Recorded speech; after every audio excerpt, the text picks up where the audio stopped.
Baik, Assalamualaikum warahmatullahi wabarakatuh. Perkenalkan, nama saya Chaliza Anggini Putri, NPM 210826021 dari kelas B. Di sini saya akan menjelaskan tentang mind map saya, tentang blok psikiatri, yang dimana saya mengambil salah satu judulnya itu adalah gangguan mood. Nah, di sini gangguan mood ini di dalam mind map saya bagi menjadi gangguan depresi, gangguan bipolar, gangguan distimia, dan gangguan siklotimia. Nah, yang pertama itu adalah gangguan depresi.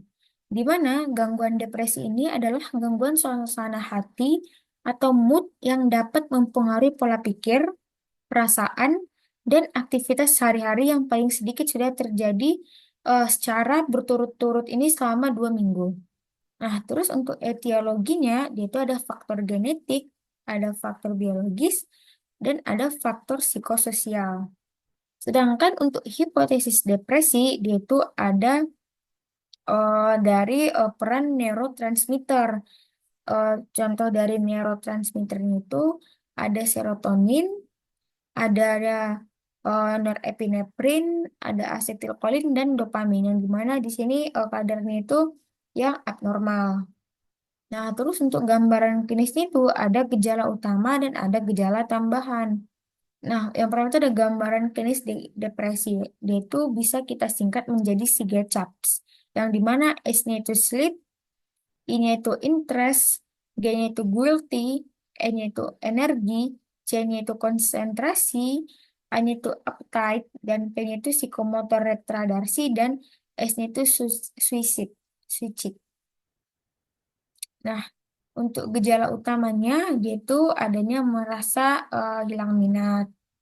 Terus dia itu ada 3, ada merasa dia hilang minat, ada mood depresi, sama adanya berkurangnya kayak energi dia, mudah merasa lelah aktivitasnya. Terus ada gejala tambahan itu kayak dia itu rasa ingin bunuh diri, gangguan tidur, nafsu makan berkurang, konsentrasi, dan perhatiannya berkurang. Itu semua masuk ke gejala tambahan. Nah, terus untuk kriteria diagnosis PPDGJ untuk yang ini gangguan depresi yaitu ada 4, ada episode depresi ringan yang dimana dia itu paling sedikit eh, memenuhi 2 gejala mayor dan 2 gejala tambahan yang berlangsung sudah 2 minggu. Terus kok dia yang episode depresi sedang dia itu sudah paling sedikit ada 2 gejala utama sama ada ditambah 3 gejala tambahan yang sudah berlangsung juga selama 2 minggu. Kalau dia yang episode depresi berat tanpa gejala psikotik, dia itu ada 3 gejala utama tadi paling sedikit dan ditambah 4 gejala tambahan paling sedikit yang sudah berlangsung 2 minggu. Kalau dia yang episode depresi berat dengan gejala psikotik, dia itu sudah memenuhi semua kriteria dari episode depresi berat dan ditambah adanya kayak waham, halusinasi, ataupun ada stupor depresi. Untuk tata laksananya ini, itu ada beberapa fase, ada fase akut, fase kontinu, sama fase maintenance. Yang dimana fase akut ini 6 sampai 8 minggu, fase kontinu itu 4 sampai dengan 6 bulan, dan fase maintenance ini 1 tahun. Untuk obatnya bisa kita kasih SSRI, yaitu ada sertalin 50 mg 1 kali 1, ada fluoxetine 20 mg 1 kali 1. Nah, terus ada gangguan distimia yang dimana ini ciri secara ciri esensial dia itu adalah afek depresi yang berlangsung sangat lama yang tidak pernah atau jarang sekali cukup parah untuk memenuhi kriteria depresi. Ini bisa udah sekurang-kurangnya ada beberapa tahun, bisa juga kayak jangka waktu yang tidak terbatas lah. Untuk terlaksananya itu bisa ada kognitif terapi, behavior terapi, ada family and group terapis, interpersonal terapi, kayak gitu. Nah, selanjutnya kita masuk ke gangguan bipolar. Nah, gangguan bipolar nih, menurut DSM-4 text revision itu adalah gangguan mood yang terdiri dari paling sedikit 1 episode manik, hipomanik atau campuran yang biasanya disertai dengan adanya riwayat episode depresi mayor. Terus kalau untuk etiologi dari gangguan bipolar ini, dia itu ada stres psikososial sama teori biologi. Di mana tadi itu juga ada pengaruh dari neurotransmitter. Nah, untuk klasifikasi, dia itu ada terbagi tiga, ada gangguan bipolar satu, gangguan bipolar 2, dan gangguan siklotimik.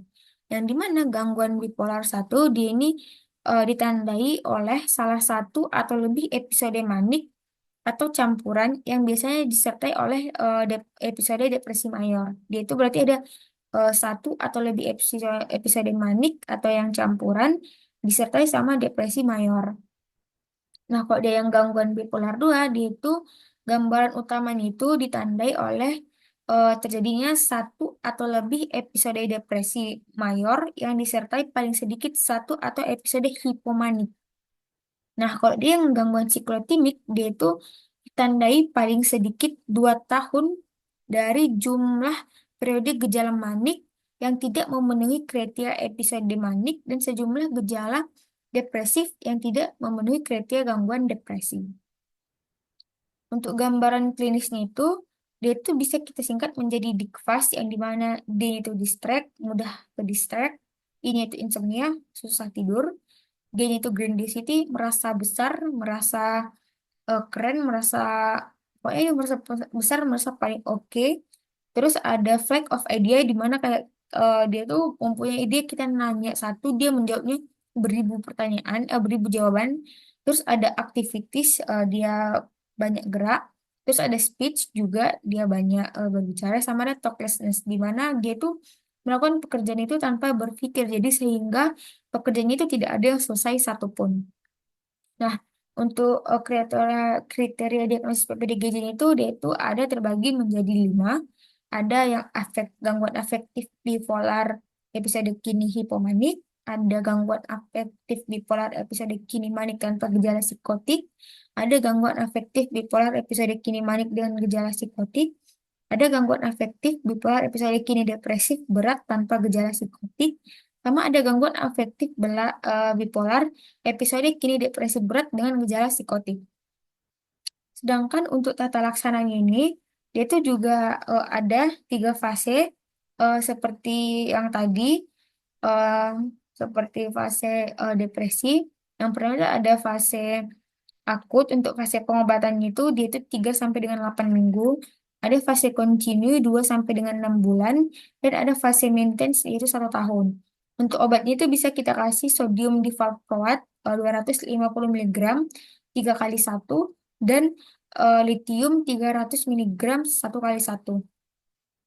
Terus ada gangguan siklotimia yang dimana dia ini secara ciri esensial adalah ketidakstabilan menetap dari afek yang meliputi banyak periode depresi ringan dan hipomania ringan. Di antaranya tidak ada yang cukup parah ataupun cukup lama untuk memenuhi kriteria dari gangguan afektif bipolar atau gangguan depresif berulang. Untuk terapinya bisa kita kasih biological terapi, itu ada mood stabilizer, dan ada psikososial terapi kayak lebih kita memperbanyak dia itu suruh berinteraksi dengan orang, dengan lingkungan. Ini untuk referensi dari mind map yang saya presentasikan tadi. Mungkin sekian saja mind map saya untuk gangguan mood. Terima kasih. Mohon maaf apabila ada salah kata. Eh, Assalamualaikum warahmatullahi wabarakatuh.